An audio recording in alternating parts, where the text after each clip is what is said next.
حضور کے وصال کے بعد بیت المال باقاعدہ ایک ادارہ بنا، باقاعدہ ایک انسٹیٹیوٹ بنا، ایک ادارہ بنا۔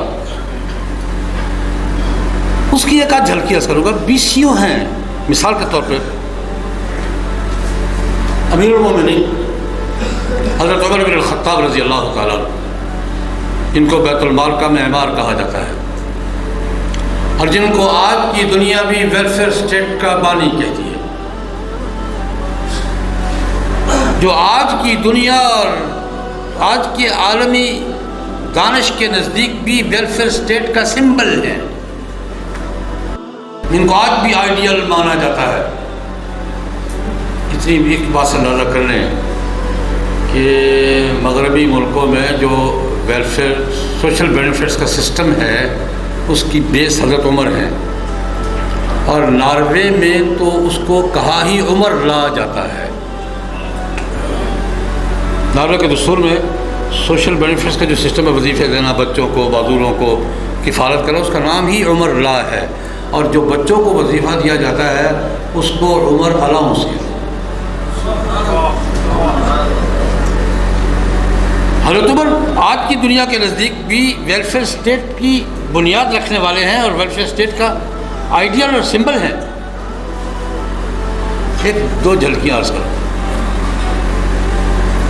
حضرت عمر بازار تشریف لے جا رہے ہیں،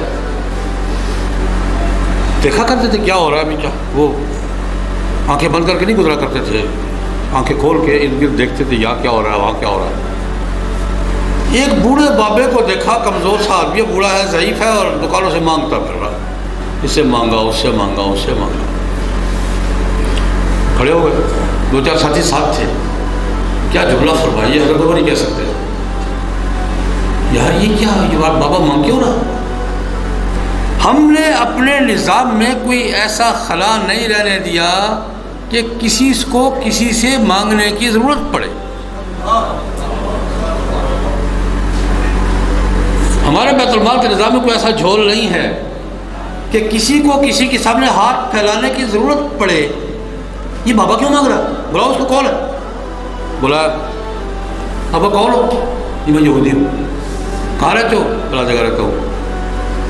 تمہیں بیت المال سے وظیفہ نہیں ملتا؟ مل رہا ہے۔ خرچے کے لیے پورا نہیں ہے؟ پورا ہے۔ مانگ کیوں رہے؟ کس سے پوچھ رہے ہیں؟ یہودی ہے۔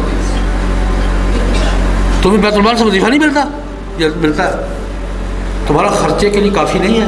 کافی ہے، کیوں مانگ رہے ہو؟ حضرت میرا خرچہ تو پورا ہو جاتا ہے، لیکن سال کے بعد مجھے جزیہ دینا ہوتا ہے، اس کی تاریخ آ رہی ہے، وہ پیسے میرے پاس نہیں ہے، دو چار آدمیوں سے مانگ کر دے دوں گا۔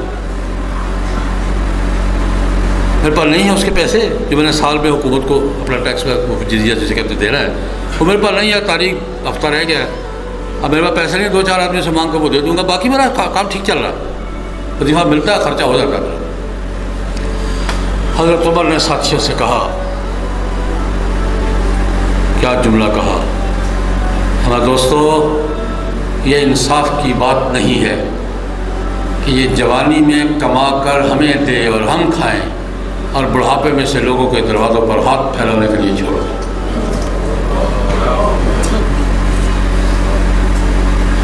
یہ انصاف نہیں ہے۔ جوانی میں اس کی کمائی ہم کھائیں، یہ کمائے اور ہمیں دے، ہم استعمال کریں، اور بڑھاپے میں سے لوگوں کے دروازوں پر ہاتھ پھیلانے کے لیے چھوڑ دیں؟ نہیں بابا چھوڑو، صبح آنا، تمہارا مسئلہ حل کروں گا۔ صبح شورا والے بلا لیے اور قانون میں تبدیلی کر دی، جو غیر مسلم کمانے کے قابل نہیں رہے گا اس کا جزیہ معاف۔ سبحان اللہ۔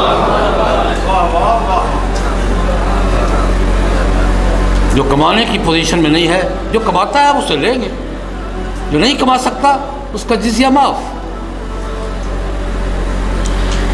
ایک جھلکی اور اس کا رات کو گشت کیا کرتے تھے، لوگوں کے حالات معلوم کیا کرتے تھے۔ ایک دن دو ساتھیوں کے ہمراہ رات کو گشت کر رہے ہیں، ایک گھر کے سامنے سے گزرے،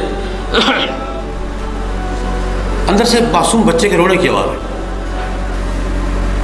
ٹھیک ہے، وہ رو رہا، بچہ اٹھا، رو رہا ہوگا، چلے گئے۔ تھوڑی دیر کے بعد دوبارہ گزر ہوا تو بچہ ابھی بھی رو رہا. کچھ تھوڑے سی کھٹک ہوئی کہ یار مسلسل کیوں رو رہا ہے. پھر سوچا بس اوقات بچے روتے رہتے ہیں کافی دیر, رو رہا ہوگا. پھر نکل گئے. تھوڑی دیر کے بعد تیسری مرتبہ جب سامنے سے گزرا تو بچہ پھر رو رہا. تو میں نے نہیں گڑبڑا, یہ نارمل رونا نہیں ہے. دروازہ کھٹکھٹایا, ایک صاحب باہر ہے. بچہ مسلسل کیوں رو رہا ہے یار, اتنی دیر سے ہم دیکھ رہے ہیں مسلسل روتے چلا جا رہا ہے, کیوں وجہ بیمار ہے؟ ان کا نہیں. پھر جناب وہ اصل میں اس کی ماں اس کو دودھ نہیں پلا رہی. اور یہ دودھ بچے نے دودھ کے لیے ضد کرنی ہے, رونا ہے یا کیا کرنا ہے؟ یہ ضد کر رہا ہے دودھ کے لیے, ماں اس کو دودھ نہیں پلا رہی. تو بچے کی عمر کتنی ہے؟ سال. ماں دودھ کیوں نہیں پلا رہی, کیوں نہیں پلا رہی؟ وہ جناب بات یہ ہے کہ امیر المومنین بچوں کو دیتے ہیں وظیفہ. اور وظیفہ شروع کب ہوتا ہے؟ جب بچہ ماں کا دودھ چھوڑ کر دوسری خوراک پہ لگ جاتے ہیں. وہ دلیل ہوتی ہے کہ اب ماں کے دودھ سے علاوہ اور بھی ضرورت ہے اس کو کچھ. تو ماں کا دودھ چھوڑ کر دوسری خوراک پہ لگ جاتے ہیں تو پھر وظیفہ شروع ہوتا ہے. یہ ماں زبردستی اس کا دودھ چھڑوا رہی ہے تاکہ دودھ چھوڑے, دوسری خوراک پہ آئے, اس کو پیش کرے امیر المومنین کے سامنے کہ جناب اب یہ روٹی کھاتا ہے تو اس کا وظیفہ جاری ہو جائے.